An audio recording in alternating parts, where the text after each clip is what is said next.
Ayan po mga boss, for today's video ay dito tayo sa ibabaw nitong Isuzu NPR at gagawa tayo ng carrier. So ayan po, itong carrier mga boss, ang hindi pa nakaalam ay ito po yung parang freezer. At ang gagawin ko dito ay magpapalit ako ng centrifugal clutch. So ito yung bago.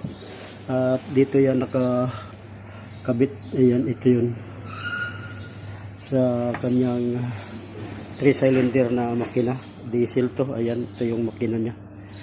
So ayan, pagka nagpalit yan ay ito lang yung kanyang adjuster sa belt. Dalawa ang belt niya na yan, yung belt. Ito yung kanyang pulley.